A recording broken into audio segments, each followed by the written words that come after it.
తాకట్టులో ఉన్న బంగారం అమ్మాలనుకునే వారి ఇన్ఫర్మేషన్ ఇస్తే దాని వాల్యుయేషన్ బట్టి మీకు కమిషన్ కూడా ఇస్తుంది గోల్డ్ హబ్. బ్రేకింగ్ న్యూస్ చూస్తున్నాం.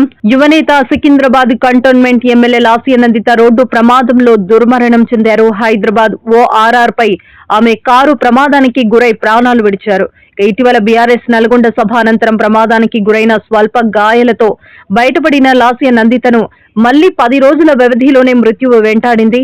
లాస్య నందిత మృతితో ఆమె కుటుంబ సభ్యులు, అభిమానులు తీవ్ర శోకసంద్రంలో మునిగిపోయారు.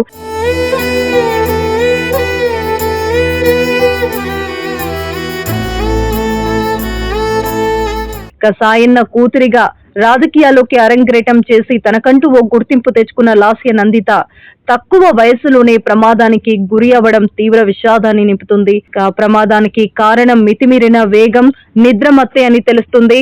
అంతేగాక సీటు బెల్ట్ పెట్టుకోకపోవడం కూడా లాస్య మరణానికి ఓ ప్రధాన కారణం. సీటు బెల్ట్ పెట్టుకోకపోవడంతో ముందు సీటుకు వేగంగా ఢీ కొట్టడంతో ఇంటర్నెట్ పార్ట్స్ డ్యామేజ్ కావడంతో స్పాట్ లోనే చనిపారు. రాత్రి సదాశివపేటలో ఓ ప్రోగ్రాంలో పాల్గొన్న లాస్య నందిత అనంతరం తిరుగు పయనమయ్యారు. ఈ క్రమంలోనే మేడ్చల్ నుంచి పటాన్ చెరువు వస్తుండగా సుల్తాన్పూర్ సమీపంలో తెల్లవారుజామున ఈ ప్రమాదం జరిగింది. ఇక ముందు వాహనాన్ని తప్పించే క్రమంలో రైలింగ్ ను ఢీకొట్టారు.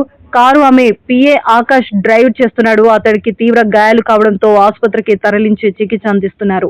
ప్రమాదం తెలిసిన బీఆర్ఎస్ అధినేత కేసీఆర్ తీవ్ర దిగ్భ్రాంతి వ్యక్తం చేశారు. లాస్య నందిత కుటుంబానికి అండగా ఉంటామని హామీ ఇచ్చారు. లాస్య నందిత మృతితో ఆమె కుటుంబంలో తీవ్ర విషాదం నెలకొంది. గత ఏడాది ఇదే నెలలో లాస్య తండ్రి దివంగత ఎమ్మెల్యే సాయన్న మృతి చెందారు. ఆయన మృతి చెందాడని ఏడాదికే లాస్య నందిత చనిపోవడం దిగ్భ్రాంతికి గురి చేస్తుంది. ఆమె గతంలో జీహెచ్ఎంసీ కవాడి కూడా కార్పొరేటర్ గా పనిచేస్తున్న అనుభవం ఉంది.